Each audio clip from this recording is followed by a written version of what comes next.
Hello, everybody, and welcome into this AFC South show number 222. And my name's Curtis. I'm the host of the channel. With me, as always, my resident co-host. I'm representing the Texans, representing the Jaguars, host of Third and Teal, host of your heart, Isaiah, a.k.a. the Glitter Kitty Conquistador. What are the kids do nowadays? Like, is it like something like that? I swear to you, I thought you were about to say 6'7", and I was going to lose my shit. Oh, no. Apparently, this is a thing. That's what Patty Mahomes does. He's over here just like finger blasting. No, I'm talking about like the clickers or whatever. I don't know. Oh, yeah. I'm not going to comment on that. Go Jags. Apparently, down at the bottom right, we've got Jeff, a.k.a. Big Steck. You can catch him on Unstable. You can catch him on Tag Team Talk. And you can see his cohort Justin. You can catch him outside. How about that? How about that? As well as Kingmaker, Justin Kingmaker Sports. Like, subscribe. How about that? Got a botch that one. Sorry, Justin. Down at the bottom left, we got Andrew, co-host of Titans Table for Two. And Kingmaker Sports. God damn it. We're not even. Oh god! I mean, he's got like 12 kids. What do you want me to say? Like, he's been active. Come on. He's been active. You can check out Titans Table for Two if you're a Titans fan. He and Christian hold it down over there, and then that real Texans. I'm sorry, but for the Texans. I bet the only thing you don't pull out is the fucking turn signal. Okay, you look like you look like you don't turn. Dude, I can pull out a parking lot pretty damn good. Never had a kid pulling out of a parking lot. Yeah, that's probably the only place. Playing the odds here. Someone's going pro in something. I actually worked with a guy. I just need college at this point. Everybody all that NIL money, dude. Eight sons. He had 8 sons, and he's like, one of them will go pro eventually, and none of them went pro. He had one though that played at Purdue.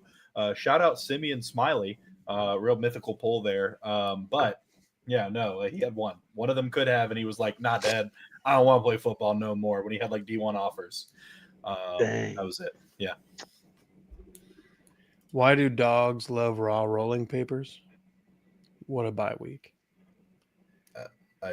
Is that the punchline? Or... I thought it was the setup in the punchline. I don't think it is because that doesn't track.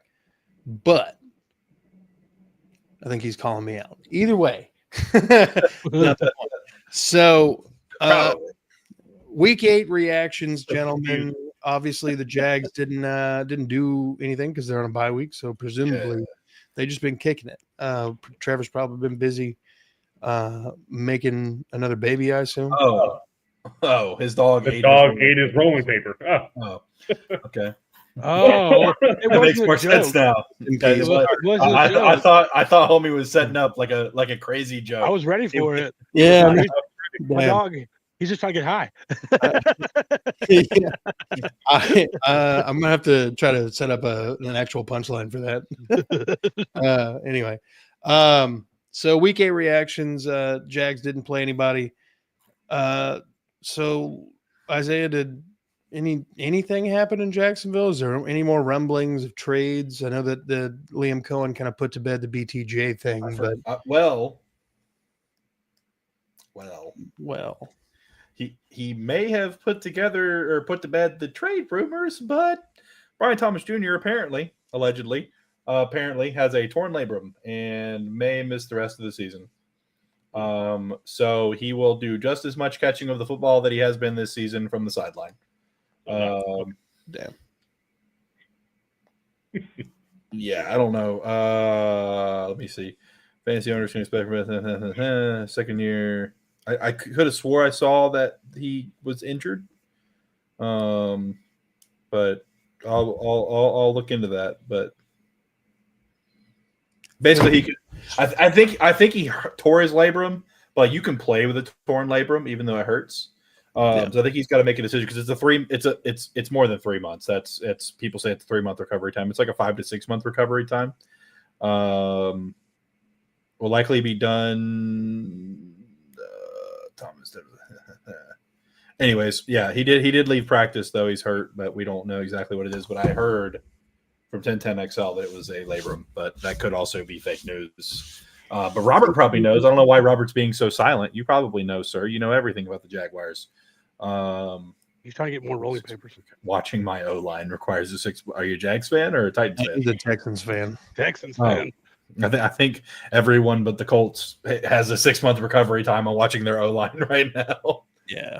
I'm just watching my O-line like open up like landing strips for That was Taylor. wild. I've never seen that big. I mean, if we had Trent Richardson, he still would not have found that hole. But thankfully, Jonathan Taylor is actually a really good back. Daniel Jones is just Moses back there. He fucking stuck his staff in the ground and said, and just took off. Potted the Titans. And you shook the camera there too. It was like a perfect effect of what you were doing. Yeah. Yeah. I certainly did not hit my mic that is right here. Certainly not. I don't know why I winked at the mic and not the camera, but barely pushed on BTJ's shoulder. He was in severe pain. Okay. Yeah. So it sounds like he tore his labrum or broke his clavicle or something like that. So yeah, and they're saying Carson Wentz is done for the year now too, by the way. I don't know if you guys heard that poor bastard. You ever seen the movie Cars? Yeah. I saw something and it was like all the players, and it was that one race car that's like broke into pieces. Like, put me back out there, coach. I can do it. Put me back out there. They're just dragging him off. Like, I can still race. We still have not seen him and Prince Harry in the same room at the same time. Just saying. Yeah, true. Fair. All right. Well, look, guys, did you any major injuries in this week's games or anything at all? I think Amani Hooker went out for a minute, but he came back in. So didn't Xavier Woods get hurt? He was hurt for the game. I think he played a little bit, but maybe just re-aggravated. There's one position on the defense that I'm not worried about. It's the safeties. We have 4 good safeties, good to average safeties, with Quandre Diggs, Kevin Winston, Xavier Woods, and Amani Hooker. Yeah. So other than that, the defense, especially since we, our 3 corners that we started the season with are no longer on the team. Yeah. Well, one's on the team and he's on IR, and 2 we've decided to trade away. So. Yeah. There you go. Yeah. I also Roger McCreary's been traded since we last met. Dude. Well, I don't understand trading both of them. I understand trading one of them. I think they're both nickelback. They just had Jarvis playing outside because Roger's so good at nickel. So I don't understand trading both of them. But if you're not going to re-sign Roger anyway, I fully understand trading him. Yeah, but the Brown one doesn't make any sense. Doesn't make sense. I think there must have been something else going on there. You would have to. Now, they did draft Marcus Harris this past year, who factors as a nickelback in the future because he, short, fast, strong, all the things you want in a nickel. So I'm not at practice. I don't know what they're seeing from him. I guess we're going to see some of him now. Interesting. Yeah, I don't think the Texans really had a lot of injuries in this game. We already came in pretty banged up. Anything would have been pretty detrimental. I think we're tracking to get Nico and Christian back next week. So that'll be interesting. Nice. You get Christian back for all of a week. Yep. Yep. But gentlemen, let's talk about the week that was rather than the week ahead. So Titans at the Colts, 14-38. That's close, man. For 2038. Prediction, yeah. No, I mean, I called 2038. I was really hoping they'd score one more touchdown and go for 2 and miss it. So yeah, I got it right. Oh yeah, let's hear the predictions. Andrew did say 38-20, Indianapolis. I said 13-10, Tennessee, just going full wild card mode. Isaiah 38-17, Indianapolis. Oh wow, he's even closer. What was the score? 38-14. Oh, I wanted to say 14. Like in my head, I was like 14. I'm like, no. I'm like, they're gonna get a field goal, right? And that just they missed it. I should have went with my gut. They did. And Jeff had 45-17. Wait, do you guys still have Joey Sly? Yeah. Fuck, I knew it. I knew there was a reason. Bullshit. Yeah, I'm ready for some runny Ruben Bain in my life. But honestly, like, I think the game went pretty much how we all thought it would. Except for Curtis, apparently. I didn't know. I don't know what you're doing. I prefaced my entire take with this is the least likely outcome. But I mean, I came out of this game for the offense feeling better. You did. No, seriously, this is one of Cam's better games. He didn't fumble the ball, but he mishandled it. I don't know what the fuck is going on with his hands and his ball. He mishandled a couple of snaps. Now he recovered from them.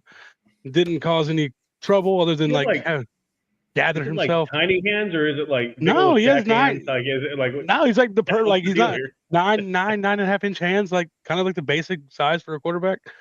I'm just surprised you came out. That's what confused me. Damn. You seem more like a come in kind of guy. I don't know. I definitely am. But I mean, Cam, I think honestly, one of his better games, 22 for 38, 259. He had the one interception where it was a missed throw on his part. If he put a little more touch on that ball, it's a touchdown. The Tim DK, but he looked good. Tajay looked good. I'm honestly, I mean, we're obviously starting the fire sale now with getting rid of McCreary and Brownlee. I wouldn't mind trading Pollard, and Calvin and Chig. I think those 3 are definitely something that could get going. But Chim looked good. Gunnar Helm looked really good. Ellick, he did miss a couple catches. He dropped a couple, but he looked decent.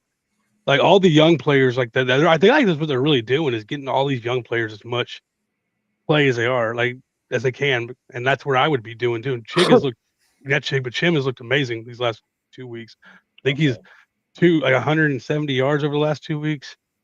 So I mean, I honestly feeling decent about the offense and where the future holds as long as they can find someone to coach this fucking team. I think the weapons are there. I'm obviously we don't have a number 1. You're going to have to go get a receiver probably in the second round, and hopefully he can add to that. Because I don't think Calvin's going to be here next year. Van Jefferson's not going to be here. So you're going to have to get a receiver, whether free agency or the draft. But the defense looks miserable. And obviously they're going to rebuild this defense from the ground up. Probably, like I said, I don't know if anybody's safe other than people drafted this year and Sweat and Simmons. I think Cedric Gray's probably safe. Other than that, I mean, we don't have any corners anymore. What about the most underrated safety in the league? The most underrated man in the world. He'll be here. He'll be here because they just signed a new deal, so they like him. I'm glad you said it. I was about to. He just signed a new deal, so I imagine he'll be. I mean, if someone came through with an offer for him, I'm sure they'd take it. Like if it was sweet enough, but he'll probably be here as an anchor, and then you'll have Kevin Winston, hopefully next year taking over that starting job. Yeah. But you're gonna have to get some edge. Like Ruben Bain is my pick for edge. But yeah, I mean the offense. I came out feeling okay about the offense, honestly. And like I said, we knew the score was going to be what it was. But I mean, they were in the game for a decent amount of time. They hit that field goal going into half. It's 10-17. They come out and they punt on fucking 4th and 4 on like the Colts 42-yard line. Who the fuck does that? One of the biggest pussy punts I've ever seen in my life. And Cam was pissed about it. And then we punt it. It's a touchback. So really, we gave up 20 yards on that. And then he takes 80 yards on the first fucking play.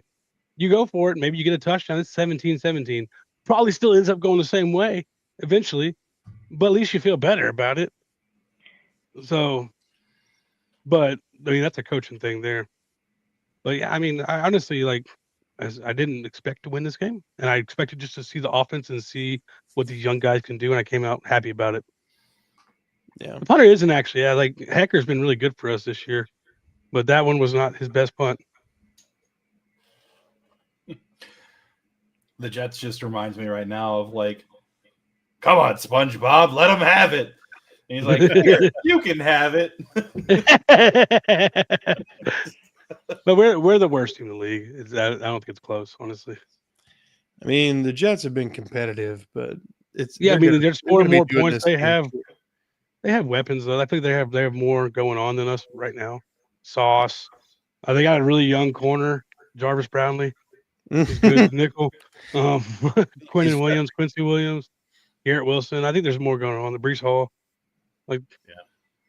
There's talks there might be no Brees Hall very soon. Well, he's a free agent next year, right? I think so. He's only played like 12 games for them.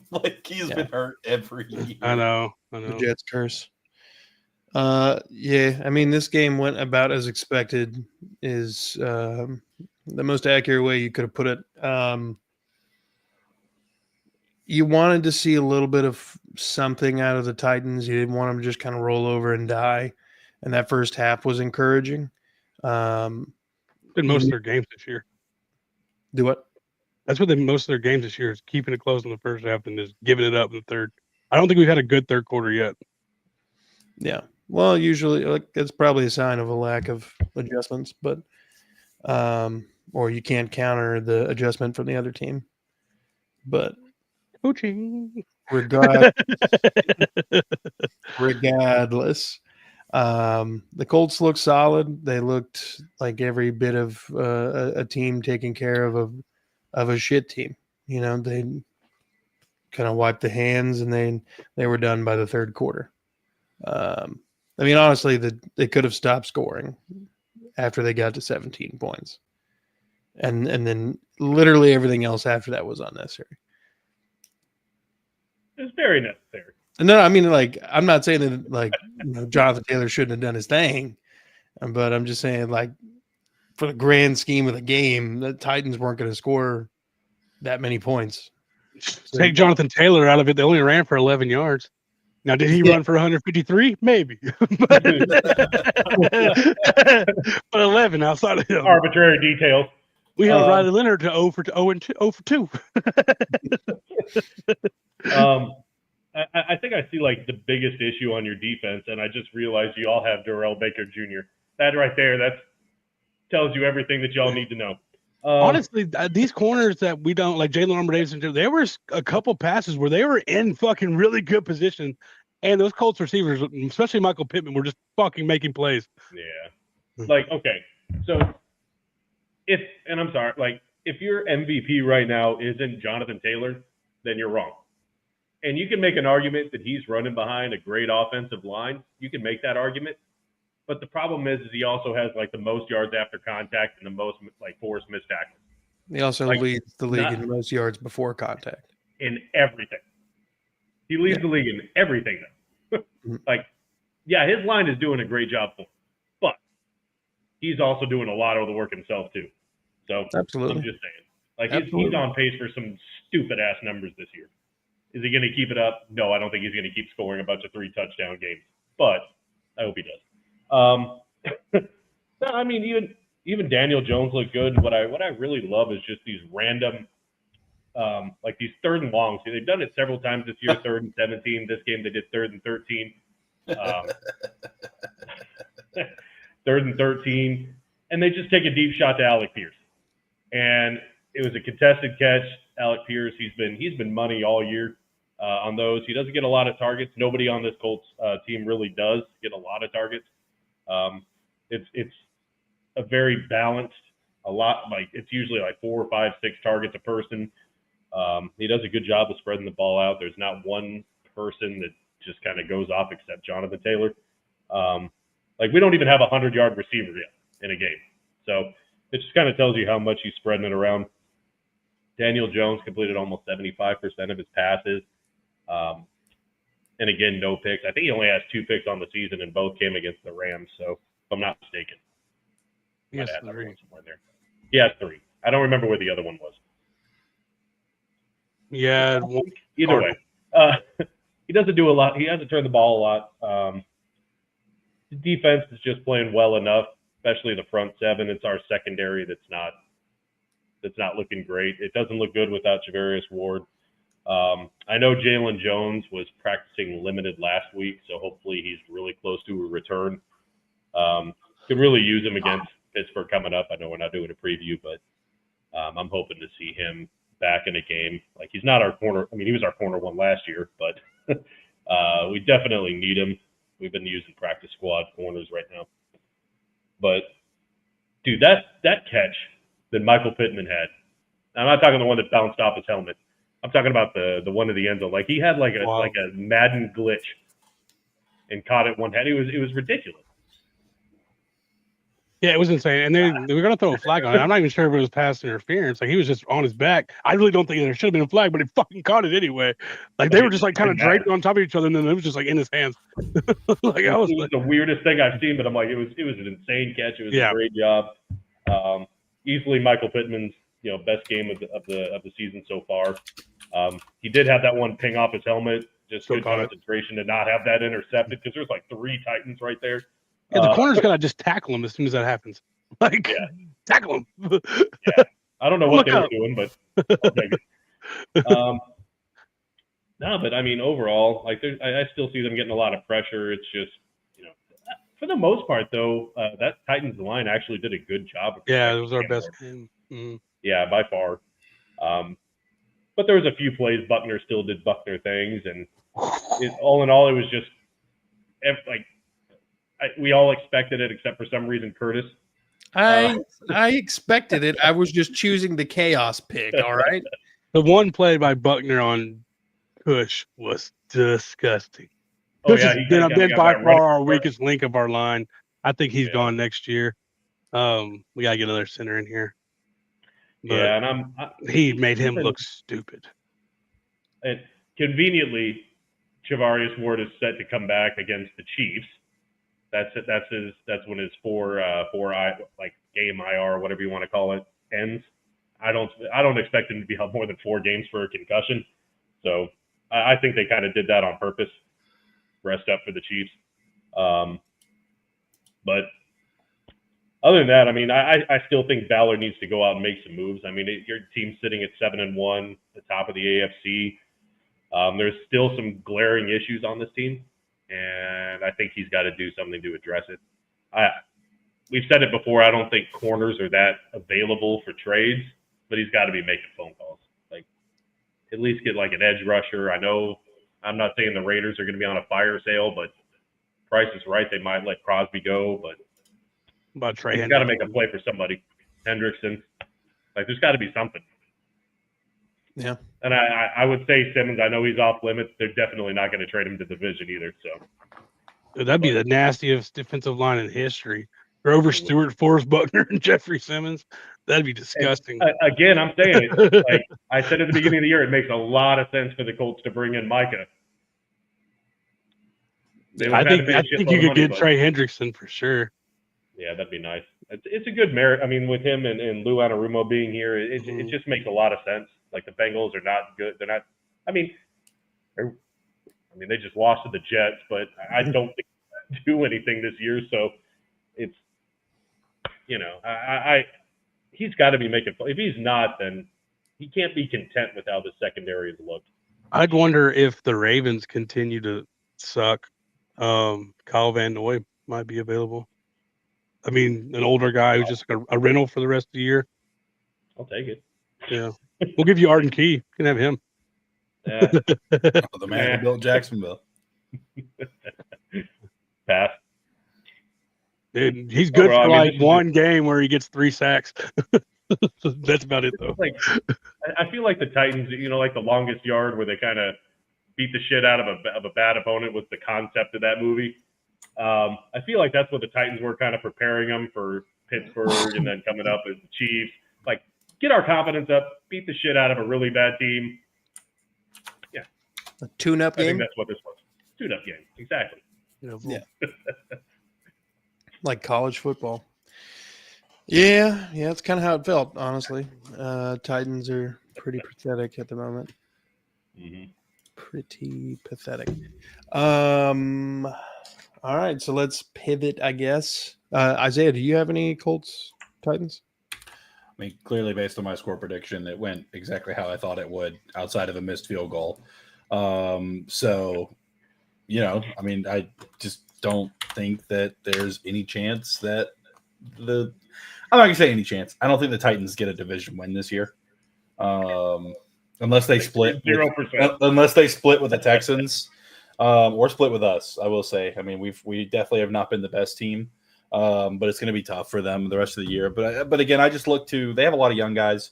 I mean, they have 4 guys on the offense right now that are going to be there probably in 5 years.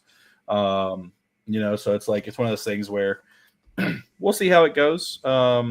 Should they start fire selling? Yeah, I mean, some of the other guys, older guys, if you can get rid of them, like Calvin and stuff like that, I'd say go ahead. You're not signing him to another contract, so you might as well get rid of him.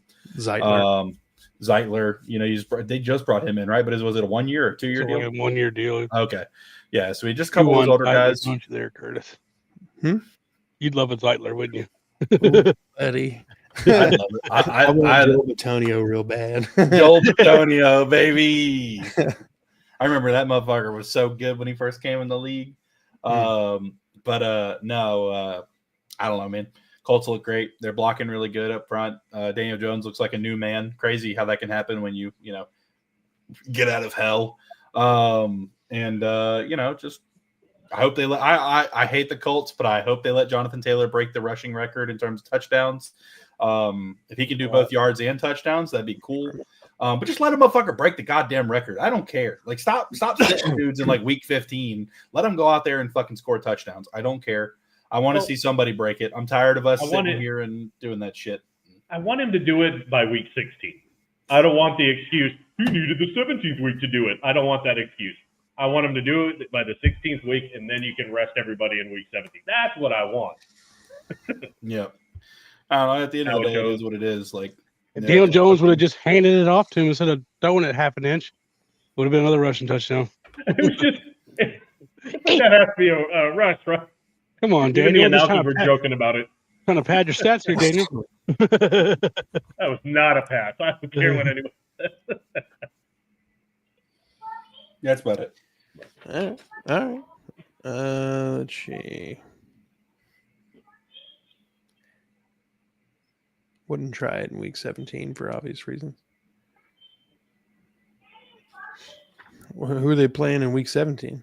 Jacksonville, right? Yep. I'd try it. Yeah. Our interior D line sucks. I'd try it. I'd fucking run Jonathan Taylor up the middle every fucking play if I was playing us. Like, what are we talking about?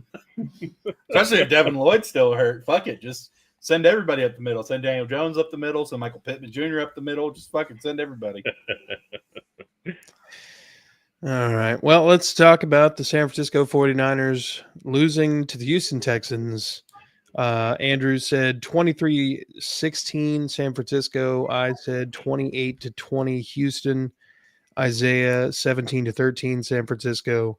Jeff 24-23 San Francisco.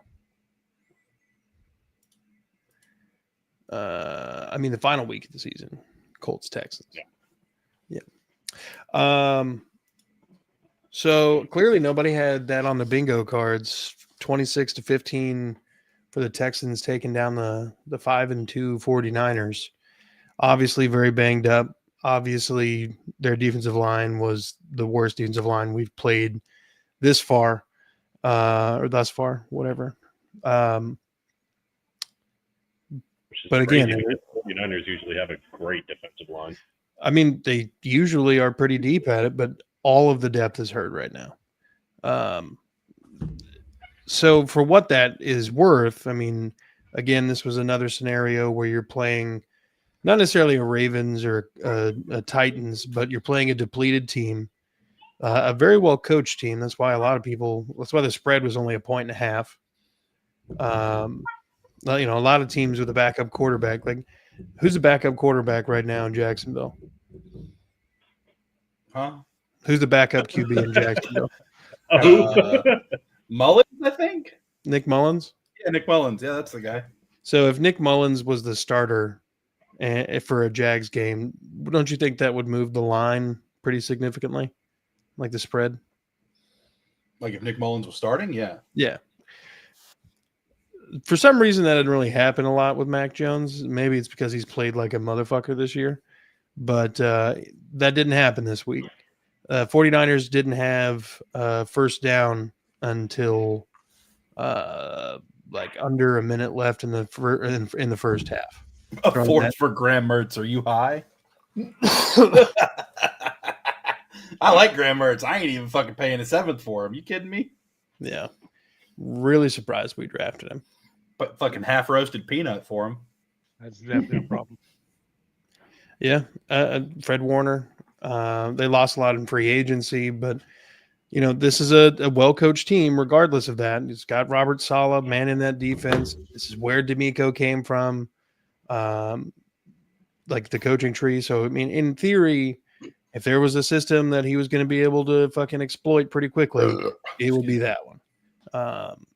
CJ looked very comfortable and very efficient.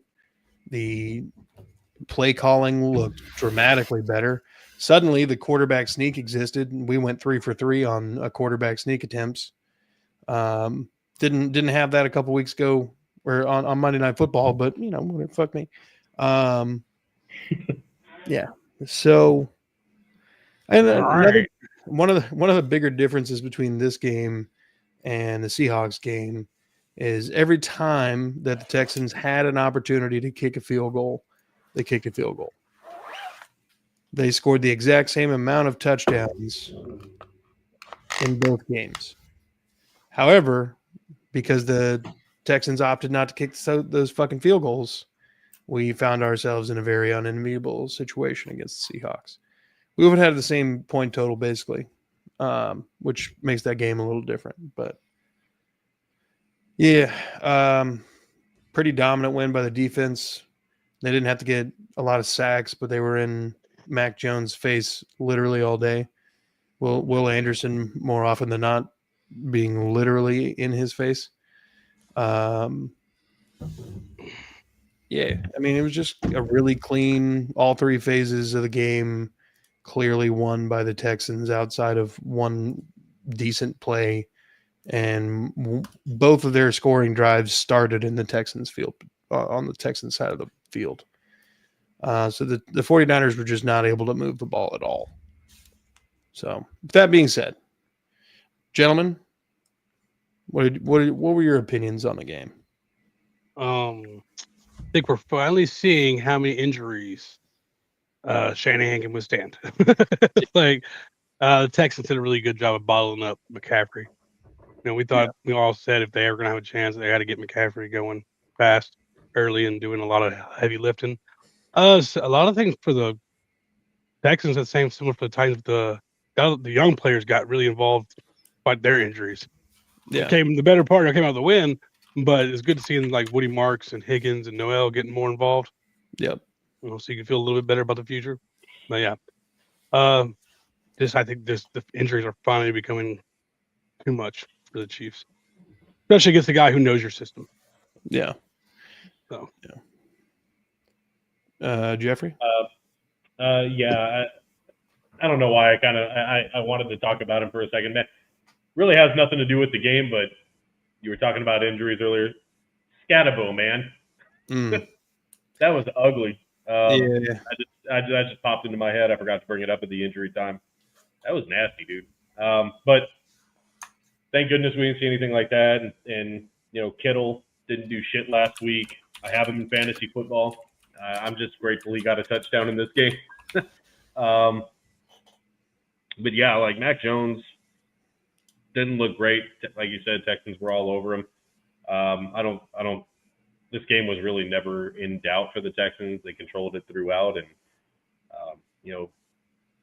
regardless, like you said, the 49ers are still a well-coached team. They're still a good team. And, like you said, injuries they just couldn't overcome it against a really good defense of the Texans. I think right now the Texans have let up, the fewest points in the NFL. Yeah. I mean, it was going to be a tough task for the 49ers and Mac Jones. I mean, CMC, Brandon just said, had his worst game of his career. Probably he didn't look good at all.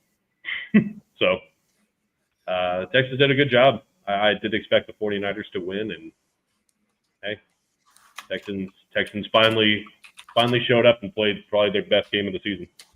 Yeah. The defensive line is bad for the 49ers when you can't get a sack on the Texans O-line. Yeah. Yeah. Yeah, and a lot of that was actually, it seemed like a lot. Okay, so a lot of games this season, there'll be certain plays that Stroud will feel the pocket really well, move up, make a great throw. The last couple weeks, it's been a lot more that he's been stepping up into the pocket. This was like the perfect amount of it. He stepped up at the perfect time, delivered some darts, moved in the pocket very, very well. He didn't get, spooked by anything. And the Texans are running a sixth offensive lineman as a tight end periodically, even on passing situations. And that's been helping a lot. If it works, I don't care. Like, I don't care as long as we're keeping him vertical, and we're going to have a better shot to win any game. But that being said, Isaiah, I'm really sorry. I brought up Kingmaker, and I was helping Justin with his mic. What's up? Nothing, brother. We have the same. What thoughts do you have about the 49ers Texans game? I hate the Colts. No, I'm sorry. Yeah, I mean, you lose the best defender in the league. It's kind of hard to play well. I don't know, man. It's just that 49ers team just keeps on getting more and more and more and more beat up. But the Texans offense has looked better. I'm not going to sit here and take away and say what people could say, oh, it was the Ravens or oh, it was the beat up 49ers. Like, the Texans offense is moving the ball. They're scoring touchdowns. It's just, they're going to be a team to watch out for down the stretch is all I'm saying. I think they're starting to get hot at the right time. It's not really about if you get hot, it's about when you get hot. And it's going to be interesting to see going forward as we get into some more division games for them. Yeah. I mean, we started out 0-3 and we've won 3 of the last 4. It's obviously you can only play the team in front of you or whatever, but same thing that the Colts have been saying every game. But yeah, I mean, I hope we can roll this momentum. It has not happened so far. Anytime we seem to have any momentum, it doesn't seem to last too long. So, I mean, coming up against this Broncos team, which is minus PS2 now. I don't know if you guys saw that, but he tore his pec. So he will not be available for the game. But do you guys have any closing comments, gentlemen? Ready to have a game again. Tired of the bye week. Yeah, no, I feel you. I'm ready for the bye week. One more game, baby, and I can just get out of red zone. Before we get out of here, let me ask each of you one move before the deadline you'd like to see the team make. Your team make. Andrew. I don't know if there's a specific one. Go ahead and start getting rid of these expiring contracts. Older guys that aren't going to be here. Get some picks back. Yeah. I mean, like I mentioned there, Calvin, Chig, Tony, Zeitler, Sebastian Joseph Day, Arden Key, Cody Barton. Go ahead and get rid of them. Okay. Hefe? Yeah, I don't know if it's – I mentioned a few. I definitely think even though with Ward coming back, I would like to see them try and make a play at corner, but I know that's hard to come by, especially in the middle of the season. I think it's far more likely and hopeful that they pull the trigger on another really good edge rusher. I mean, I like Law too. I like Ibukum, but and I do like Kwity Paye, but they're not like Kwity Paye hasn't really lived up to where he was picked, and they just really need that difference maker. And having Latu line up opposite of someone like Crosby or Hutchinson would be awesome. Yeah. So I'd really corner would be my first wish, but I'd be perfectly fine if they pulled the trigger on another premier edge rusher. Okay. Isaiah?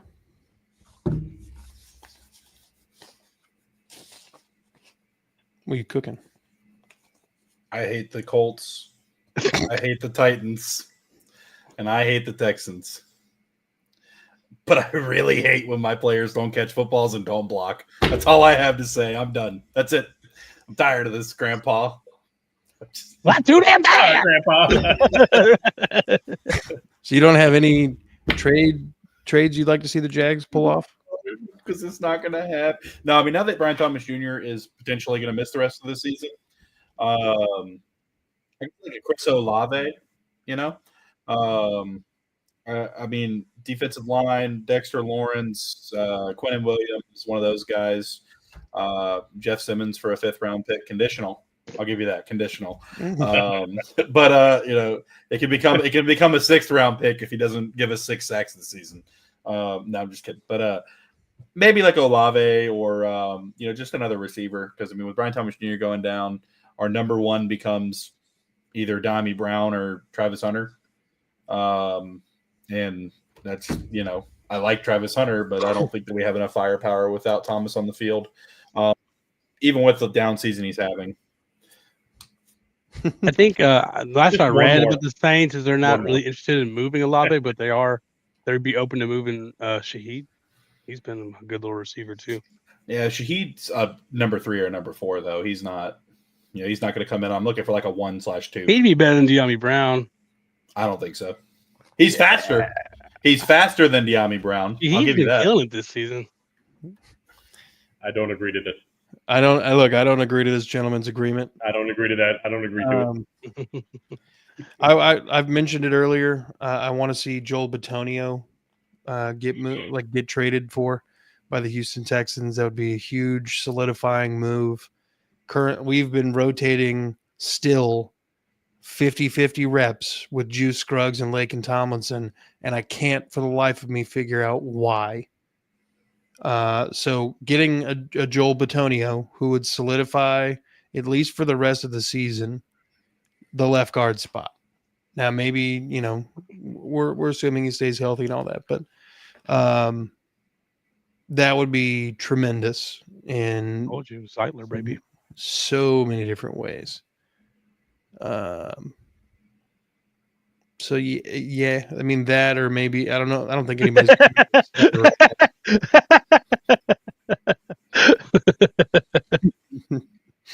Everybody's got a backup.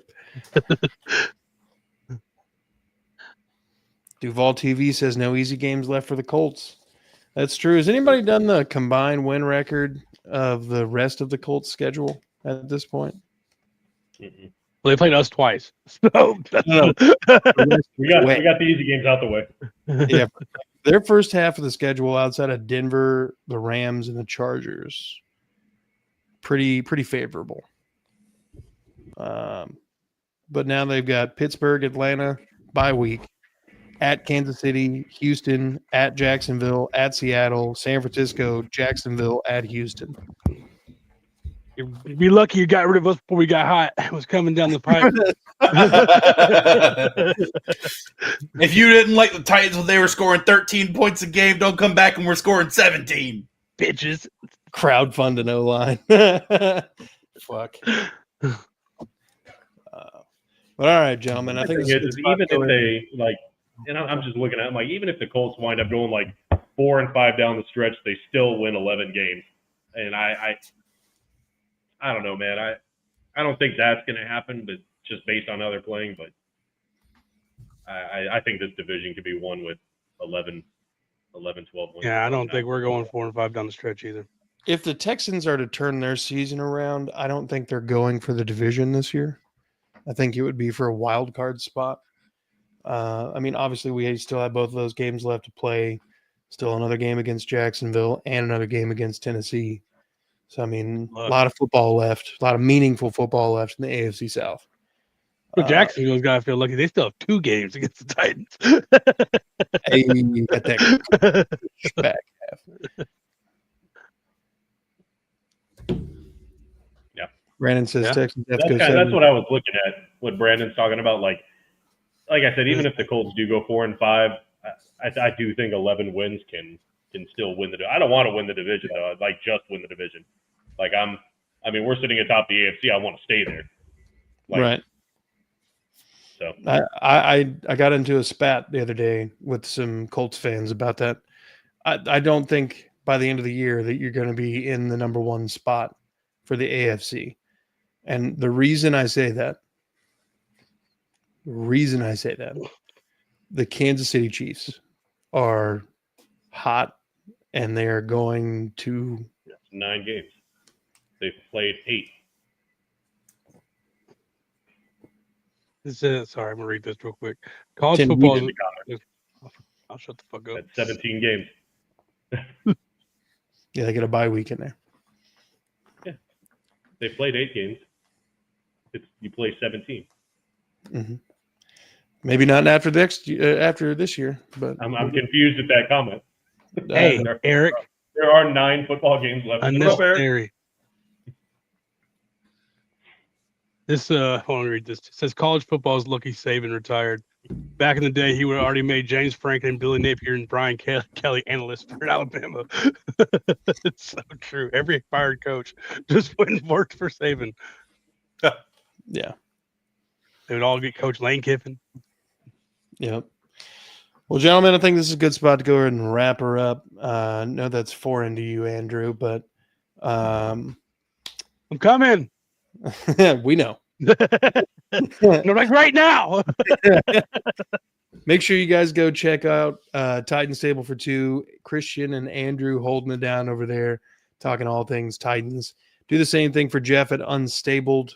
You see him and Justin from Kingmaker Sports holding it down, talking the Colts as well as on Tag Team Talk. And then Justin over on Kingmaker, of course. Like, subscribe, notification bell. Do the same thing for our main man, Isaiah, the Glitter Kitty Conquistador, host of Third and Teal. Like, subscribe over there to see more of Trevor, Eric, and Isaiah. Do the same thing at That Real Texas Team podcast if my monotone voice doesn't annoy you to tears.